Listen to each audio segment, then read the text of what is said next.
한 해를 11개월 앞에 놓고 우리가 걸어가야 하는데, 오늘 영적 건강 측정이라는 이 말씀을 통해서 주님의 심정을 깨닫기를 바랍니다. 제가 하여튼 코로나 마칠 때까지 제가 이거 할 거예요. 아시겠죠? 그러니까 우리가 뭔가 확실히 해야 돼, 뭐든지. 지금 그 코로나 때문에 사람들이 다들 이렇게 육신의 건강에 예민해져 있어요. 그리고 코로나 자체가 위험군 바이러스이기 때문에 어떻게 될지 잘 모르니까 다들 조심하고, 또 가능하면 면역도 이렇게 쓰고, 또 우리 교회는 비타민C 먹으라고 이렇게 많이 얘기하고 있지 않습니까? 근데 육신의 건강 측정과 영적 건강 측정을 잘 앞에 놓으면 좀 비교가 되는 게 있어요. 육신의 건강 측정은 표가 나죠. 첫째, 표가 나요. 그러니까 우리가 몸을 혹사한다든지, 또 몸을 이렇게 함부로 막 이렇게 하면 금방 입이 터지고 그렇게 다 몸살이 나고 막 그렇게 하잖아요. 안 납니까? 그건 나잖아요. 또 육신의 건강은 측정을 할 수가 있어요. 피검사를 통하여 콜레스테롤 지수가 높다 그러면 새우 먹으면 안 된다 뭐 이렇게 했잖아요. 아니, 새우 먹으면 안 된다 이렇게. 그런데 영적 건강은 이 점검이 잘 안 되고 표가 잘 안 나요. 영적 건강은. 육신의 건강처럼 뭐 잘 안 되면 당장 뭐가 이상이 있다든지 그렇게 징후가 바로 나타나지 않아요. 영적인 세계는 깊은 세계이기 때문에 우리가 내 영을 혹사시킨다든지 잘못 다뤄도 바로 표가 안 나요. 우리의 영은 상처받았다고 당장 아픔을 호소하지 않습니다. 그래서 이 영적인 건강은 안 좋아가지고 거의 막판에 가야 느끼는 거예요. 그냥 막판에 가가지고 마귀에게 시험 받아가지고 영적 전투에 패배해서 단물 다 빨아먹히고 껍데기만 남았을 때 나중에 겨우겨우 아이고야 이거 큰일 났구나. 우리 성도들은 그렇게 되지 아니하고 미리미리 영적 건강 체크해가지고 이 한 해 강건하시기를 바라요. 영어로 말하면 spiritual medical check예요. 영적 메디컬 체크예요. 사람들이 육신의 건강이 안 좋을 때는 몸의 유연성이 떨어지고 굳어져가지고 딱딱해지고 그러잖아요. 영적으로도 보면 한국 사람들은요, 이 체면 문화, 껍데기 문화, 가면 문화, 간판 문화, 겉으로는 뭐 괜찮은 것 같은데 실제 속은 안 그런 게 얼마나 많아요? 예수님 시대 때도 마찬가지였어요. 바리새인들은요, 겉으로 볼 때는 다 괜찮았어요. 겉으로 볼 때는 멋있고 뭐 이렇게 뭐 대단한 것 같고. 그런데 예수님이 그 바리새인들 건강, 영적 그 건강 측정을 하고 바리새인들 보고 뭐라고 그랬어요? 너희들은 회칠한 무덤이야. 회칠한 무덤이야. 영적 건강을 체크하니까 기가 막힌 거예요. 그리고 일반적으로 영적으로 건강하지 못할 때 나타나는 여러 가지 현상들이 많아요. 젊은이들은 젊은이들 나름대로 어디 뭐 음란물에 탐닉가 나든지, 아니면 또 어른들대로 고집 부린다든지 뭐 다 있습니다만, 무엇보다도 영적 건강에 문제가 있을 때 주님을 향한 열망과 하나님 나라 비전과 열정들이 다 사라지고 있잖아요. 뭔가 겨우겨우 연명하게 되는 것이. 오늘 그런 것 없이 사랑의 교회 모든 성도들, 오늘 이 말씀을 듣는 모든 성도들은 영적 건강 제대로 체크되어 가지고 이 한 해 동안 다시 한번 강건하기를 소망합니다. 자, 그럼 우리가 어떻게 하면 영적 건강 측정 제대로 하고 영적 건강을 유지할 수 있을 것인가? 이게 우리의 관심이에요. 오늘 5절 뒤를 보다가 제가 참 마음을 확 때렸어요. 5절 뒤에. 5절 뒤에 뭐라고 나왔냐면 이렇게 나왔어요. 나를 떠나서는 너희가 뭐예요? 아무것도 할 수 없다고.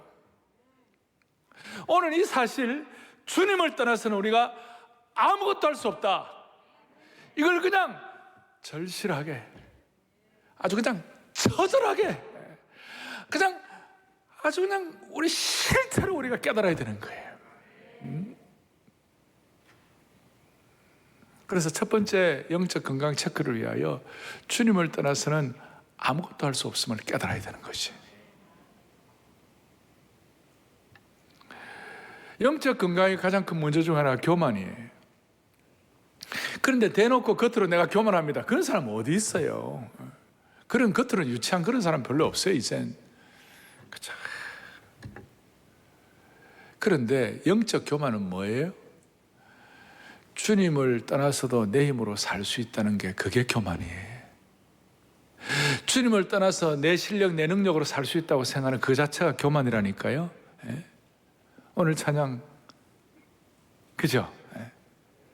주님의 높은 보좌에 계시는데 우리는 그 앞에서 부복하면서 우리 모두가 다 마음의 소원, 우리는 주님을 떠나서는 아무것도 할 수 없습니다. 이걸 그냥이 아니고요, 깜깜한 밤하늘에요 번개가 자자자자작 치듯이, 1도 양단이란 말 들어봤어요? 그냥 칼을 가지고 쫙 가르듯이. 건곤일척이란 말 들어봤어요? 하늘과 땅을 가르듯이 쫙 하는 것이 뭐냐면 주님을 떠나서는 내가 아무것도 할 수 없다.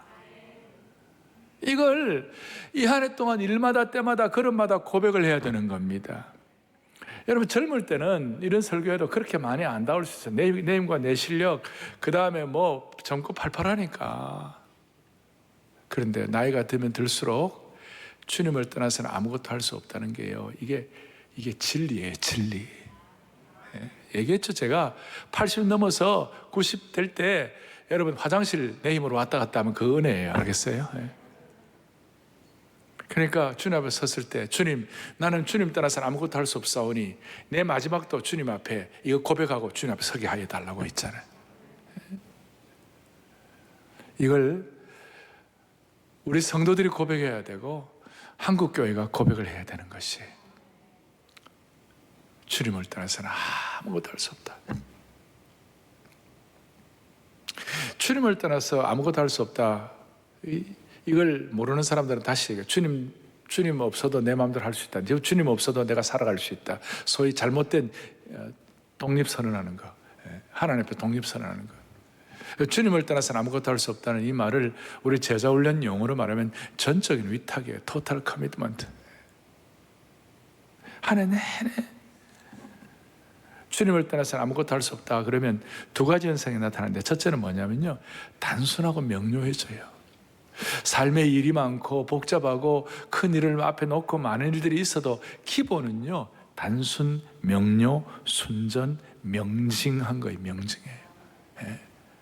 아주 피오한 거예요. 아주 심플한 거예요. 그리고 단순, 명료하다, 이 말은 무슨 일이 적다 이런 뜻이 아니에요. 일을 안 한다 그런 뜻이 아니에요.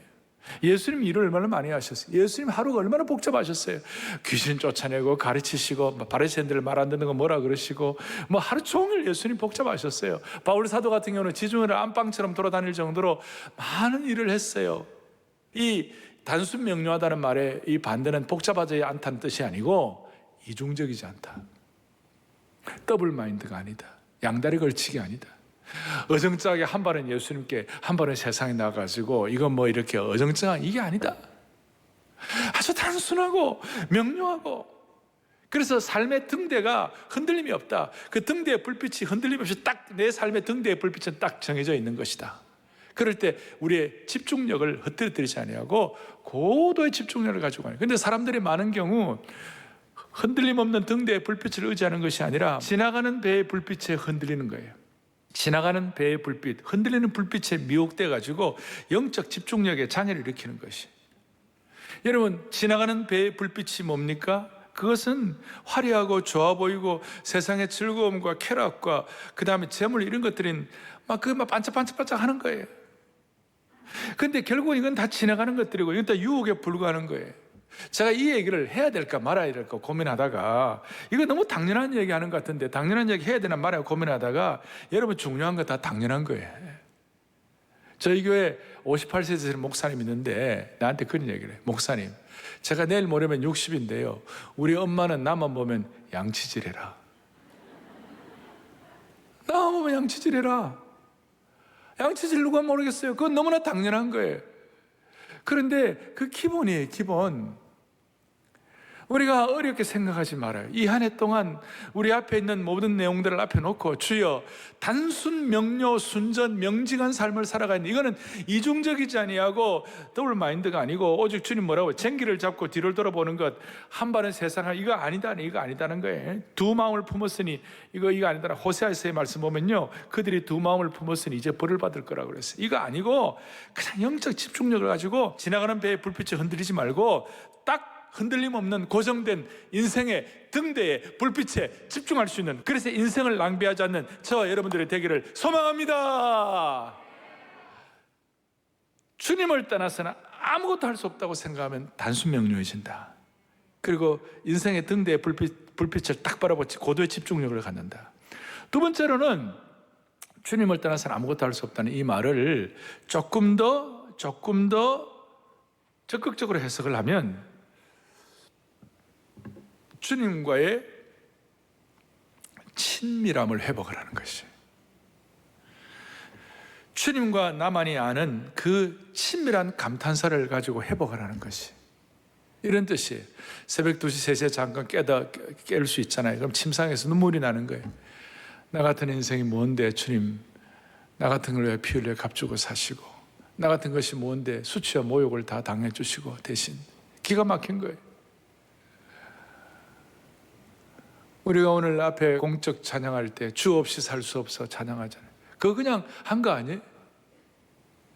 주 없이 살 수 없어 세월이 흐르고 이 깊은 고독 속에 내 생명 끝난다고, 내 주는 나의 생명 또 나의 힘이라 주님을 의지하여 지혜를 얻으리. 할렐루야.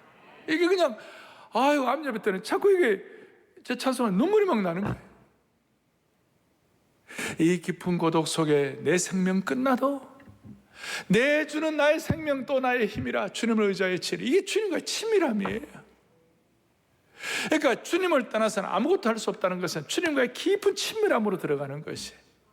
그래서 이 한 해 동안 여러분 주님과 더 친밀해지시기를 바랍니다. 늘 말씀드립니다마는 기독교의 목표는, 신앙의 목표는 뭐냐? 이 땅에서의 더 나은 삶만이 목표가 아니에요. 주님과의 더 친밀함이 목표예요. 주님과 더 나은 관계가 목표예요. 그래서 가면 갈수록 주님과 더 친해져야 되는 것이에요. 그래야 주님의 심정을 깨달을 수가 있는 것이죠. 그런 놀라운 것은 주님과의 친밀함이 더 깊어지면요, 죽음이 두려움이 없어요. 그래서 로마서 넘버 2, 주님을 떠나서는, 로마 숫자 2에 주님을 떠나서는 아무것도 할 수 없음을 확신하면 친밀함이 회복되고, 친밀함을 가지면 죽음조차 두려워하지 않는 것이에요. 이게 왜 이렇게 중요한가 하면, 여러분 죄가 뭐예요? 죽음이 왜 왔어요? 죽음은 죄 때문에 온 거예요. 아담이 범죄하지 않았으면 안 죽었을 거예요. 그런데 그 영적으로 오면 죽음이라는 것은 뭐냐면 하나님과 분리된 것이에요. 그런데 이제 은혜를 받아가지고 영적으로 그리스도의 피로 회복이 되어가지고 주님과 관계가 회복되면, 주님을 떠나서는 아무것도 할 수 없다고 생각하고 주님과의 더 나은 관계가 회복이 되면요, 무슨 일이 벌어지는가 하면 이 죽음 자체가 주님과의 친밀함의 극점이에요. 내가 죽는 그 순간이 주님 최고 닮아가는 시간이고 최고의 성화의 단계가 되는 것이에요. 그러니까 죽음이 두렵지 않는 거예요. 죽음조차도 두려워하지 않는 거예요. 너무 감사한 거예요. 그래서 우리가 죽음을 두려워하지 않는 것은, 다시요, 분리되었던 인생이 주님을 떠나서는 아무것도 할 수 없다고 다 밀착이 되면 내가 죽는 그 순간이 오매불망 사모하던 그 주님 만나는 최고의 극점이 되는 것이에요. 그 죽음이 두렵지 않아. 그래서 어떤 목사님이 그런 얘기를 해요. 죽으면, 예수 믿는 사람에게 죽으면 슬프지만 슬프지 않다. 한번 따라 하시겠어요? 슬프지만 슬프지 않다. 이게 신앙이에요. 우리가 육신의 몸을 갖고 있으니까 가족이고 너무 안타깝고, 그래가지고 가족 중에 먼저 주님 불러가시면 정말 슬프죠. 눈물 나요. 우리 육신의 삶을 껍데기로 입고 있으니까. 그래, 진짜 영적으로 보면 내 식구가 주님을 만나는 그 순간이 뭐예요? 주님과 접붙여지고 주님과의 관계의 최고의 성화의 과정이 되는 것이에요. 그러니까 죽음이 두렵지 않는 거예요. 이게 신앙의 깊은 은혜예요. 따라서 예수 믿는 분들 가운데 세상적으로 볼 때에 너무 잘 나가고, 예수 믿는 분들 가운데 세상적으로 볼 때 부러움의 대상이 되고 막 그렇게 대단한 분이라 할지라도, 여러분, 주님과 떠나서는 아무것도 할 수 없다는 사람들은 늘 우리가 주님 만날 것을 고대해야 되는 것이에요. 세상적으로 모든 거 완벽하게 된다 할지라도, 완벽한 게 어디 있겠습니다만은 그렇게 된다 하더라도 우리는 주님 만날 것을 고대하고, 그 순간이 주님 닮아가는 최고의 순간이요, 그 순간이 성화의 과정이라는 것이에요. 우리가 이게 영적인 깊이에요. 자, 지금 나를 떠나서는 너희가 아무것도 할 수 없다. 영적 건강 측정하고, 그러면서 내 신앙의 명료성, 단순성, 그 다음에 영혼의 등대, 그리고 중요한 것은 주님과 더 친밀해지면 죽음조차도 두려워하지 않는다. 자, 이걸 이제 정리를 하면 이제 오늘 중요한 세 번째예요. 이게 뭐냐면, 영적으로 이렇게 건강해지면요, 과실을 많이 맺는 거예요. 그리고 성장한 사람들은 과실을 많이 맺는 것이에요. 꽃보다 미남? 우리는요, 꽃보다 열매예요. 꽃보다 과실이에요. 꽃은 좀 아름다워요. 그러나 진짜 중요한 것은 열매예요. 왜 이게 중요한가 하면, 오늘 요한복음 15장의 중요한 신앙 사상 중에 하나가 포도나무 가지의 사상인데, 이 포도나무는요, 가지가 포도나무 붙어서 열매를 맺는 것인데, 근데 포도나무에서 제일 중요한 게 뭐냐면 과실이에요. 포도나무 자체는요, 목재로도 쓸모가 없어요. 포도나무하고 집 짓는 사람이 있어요? 집 지어봐요. 포도나무 와장창 무너질 거예요. 포도나무 자체가 이게 땔감으로도 별로 의미가 없어요. 그거 별로 화력도 별로 없어요. 그리고 뭐 어쩌다 그러시면 집 앞에 제일 중요한 조경수로 우리가 멋진 소나무라든지 멋진 무슨 뭐 은행나무라든지 멋진 그런 조경수로 그렇게 포도나무를 쓰는 사람이 없어요. 뭐 빼빼 말라 비틀어지고 뭐 이런 거니까. 근데 포도나무에 있어서 제일 중요한 것은 열매예요. 그래서 우리는 우리의 신앙 측정을 알면서 열매를 맺어. 포도나무 열매가. 그래서 8절에 보면, 본문 뒤에 8절에 보면 이렇게 나와 있어요. 같이 우리 크게 합독하겠습니다.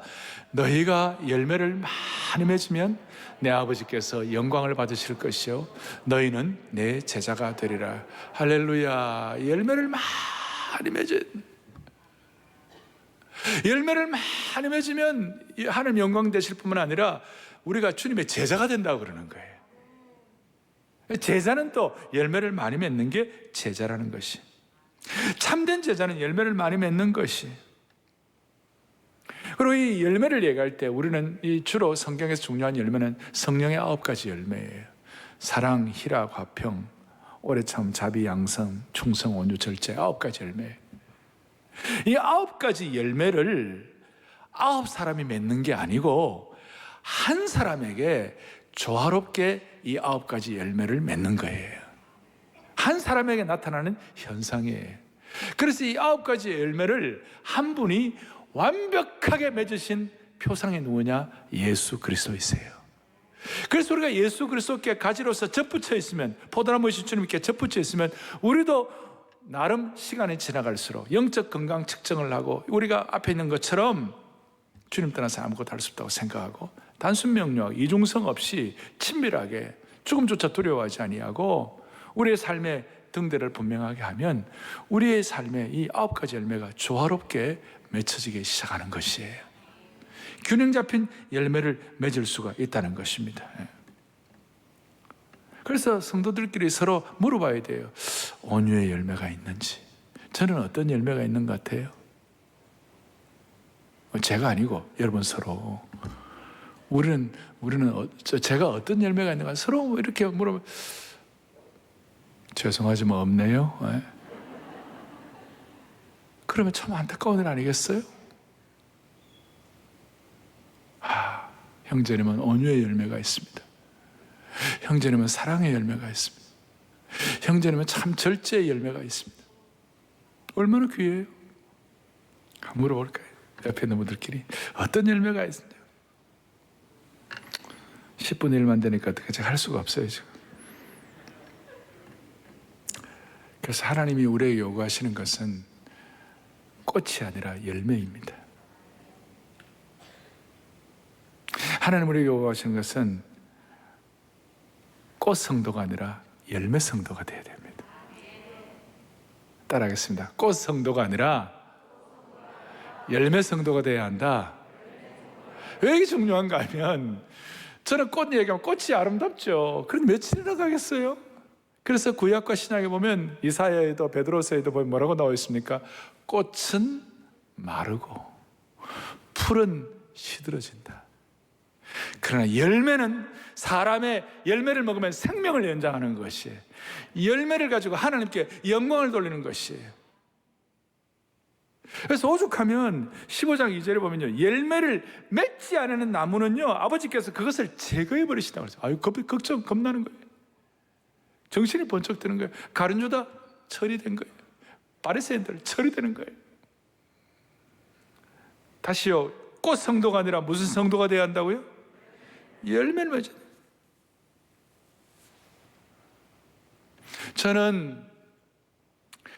저는 제가 초등학교 5학년 때 회심을 했어요.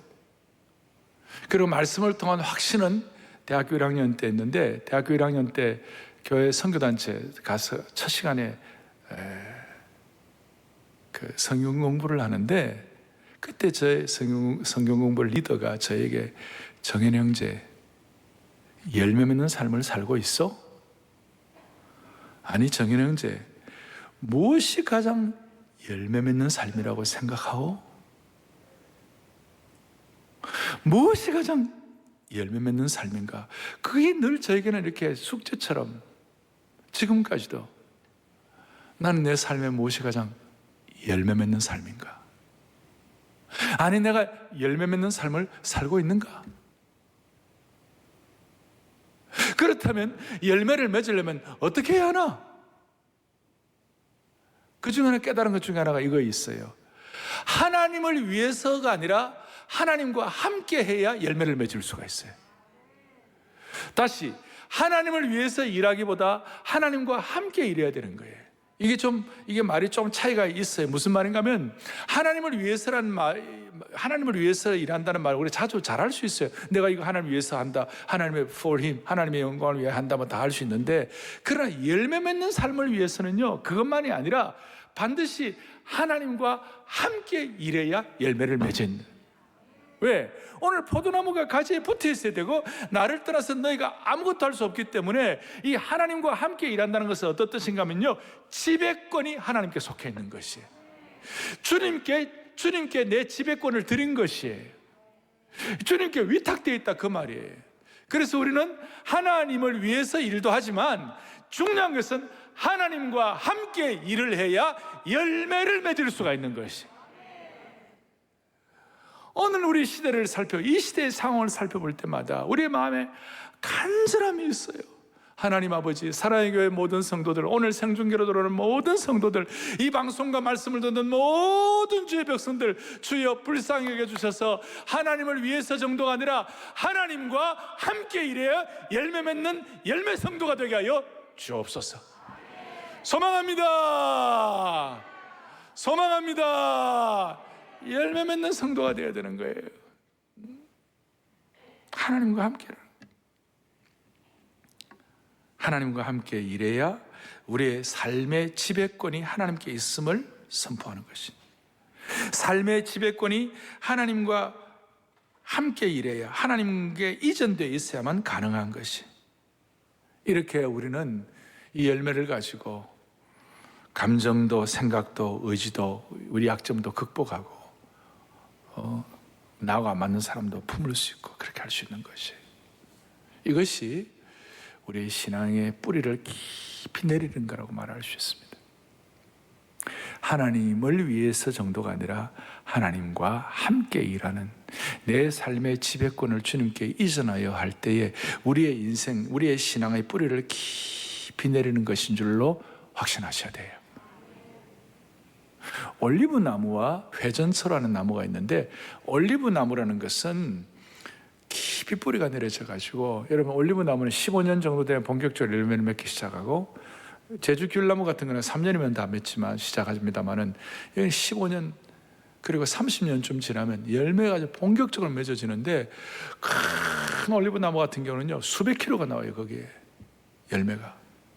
그리고 열매를 뭐 5년, 10년, 50년이 맺는 게 아니라 100년, 300년, 500년, 한 나무가 어떤 건 지금도 이스라엘 가면요 2000년 된 감람나무, 올리브 나무가 있어요. 놀라워요. 뿌리가 깊이 내려 있어요. 그런데 텀블위드라는 나무는, 회전초라는 나무는요 캘리포니아 같은 데 가면 광야에 막 그 굴러다니는 있잖아요. 그런 나무예요. 막 굴러다녀요. 저런 거예요. 저런 게 수십 개, 수백 개가 막 굴러다녀요. 우리는 저게 이제 어떻게 되냐면 약간 수분 있는 데 가가지고 수분 있는 데가 조금 이렇게 가다가 또 바람 불면 다른 데 날아가고 또 바람 불면 날아가고, 그러니까 인생에 바람 조금 불면 막 돌아다니고 막 날리고 있잖아요. 구름 잡고 있잖아요. 세상 바람 부는 대로 굴러다니며 열매 없이 살아가는 회전초와 같은 신앙. 아니면 어떤 경우에도 흔들림 없는 등대를 향하여 고도의 집중력을 가지고 한결같이 뿌리를 내리는 올리브 나무 같은 신앙.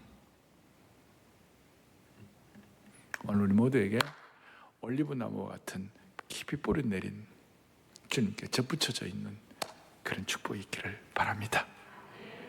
결론을 내리겠습니다. 가을이 되면 나무는 열매를 맺어야 합니다. 가을이 되어갖고 나무가 열매를 맺지 못하면 그건 엉터리예요. 유다서 1장을 보다가 아이고 이게 참 대단하구나, 이 특별하고 이게 참 도전이구나, 그런 말씀이었어요. 유다서 1장 12절에 보면요 이런 내용이 있어요. 죽고 또 죽어 뿌리까지 뽑힌 열매 없는 가을 나무요, 이런 말씀이 있어요. 가을이 되어야, 가을이 되면 나무는 열매를 맺어야 되는데 이 가을 나무는 열매 없는 나무예요. 가을이 되어도 전혀 열매를 맺지 못하는 나무가 열매 없는 가을 나무예요. 유다서에 저런 거 있는 줄 잘 모르는 분 많이 있었을 거예요. 사랑의 교회 성도들과 오늘 한국교회 성도들이 열매 없는 가을나무가 되지 말게 해주시고, 올리브나무처럼 주님께, 포도나무처럼 주님께 접붙여져 가지고 극상품 포도를 맺기를 소망하는 것이에요. 그 함부로 교회에 폄하하지 못하고 함부로 하지 못하도록 우리는 정말 영적인 면에서 우리 모두는 다 자리가 잡혀 있어야 돼요. 그런데 우리는 극상품 포도를 맺어야 되는데 자식들을 앞에 놓고, 야, 내가 너희들 극상품 포도를 맺기를 원했는데 지난 한 해는 들포도를 맺었도다. 안타까운 일이라면 안 될 거 아닙니까? 그러면 우리는 극상품 포도를 어떻게 맺어요? 가지가 좋은 포도나무에 붙어 있으면 좋은 상품 포도를 맺는 것이에요. 좋은 포도나무는 예수 그리스도이세요. 그분께 붙어 있으면 우리는 극상품 포도를 맺게 되어 있는 것이에요. 따라서 우리는 열매 맺으려고 죽을 똥 살똥 애를 쓰고 아등바등하고 뭐 이렇게 고뇌를 겪고 막 그냥 막 자기 연면 수도를 하고 면벽 군연하고, 여러분 그래서 열매 맺는 거 아니에요. 자연스럽게 우리가 주님께 붙어 있으면 나를 떠나서는 너희가 아무것도 할 수 없다고 믿고 그걸 확신하고 거기 접붙여져 있으면 자연스럽게 열매가 나타나는 것이에요. 오늘 이런 의미에서 주님께 붙어 있는 거. 그래서 오늘 여러분 이 생중 예배를 드리고 또 본당에 지금 여기 와서 같이 현장 예배를 드리시는데, 이 시간이 여러분 주님께 붙어 있는 시간이에요. 희한하죠? 뭔가 여기에는 영적인 어떤 주님의 안아주심이 있는 거예요. 저는 어떨 때 제가 설교를 하러 밑에 내려가서 여러분들 이렇게 말씀 듣고 제가 해보면요 참 은혜가 돼요. 이야, 안아주시는 본당에는 앉아있기만 해도 축복이 되네. 이 자리에 앉아서 예배드리는 이 시간 자체가 포도나무 가지가 포도나무 둥치에 붙어있는 시간 되기를 바라는 것이에요. 아니 그 시간이 되는 거예요. 그러니까 여기 저 열매 맺는 거 보이세요? 저 스테인글라스에? 스테인글라스 저 위에 나무가 생명나무 보이세요? 붙어있기만 해요. 주님께 붙어있으면 주님은 과실이 맺도록 만들어주시는 겁니다. 우리 11개월을 하나님 은혜를 받아서 한 해의 순간순간 주님을 떠나서는 아무것도 할 수 없다고 고백하고 삶의 단순과 명료성을 가지고 더블 마인드, 이중적이지 아니하고 또 주님과의 친밀함을 통하여 죽음조차 두려워하지 않는 극상품 포도를 맺는 신앙의 여정을 남은 11개월 동안 주님과 함께 걸어가는 신실한 주의 권속들 되기를 간절히 부탁합니다.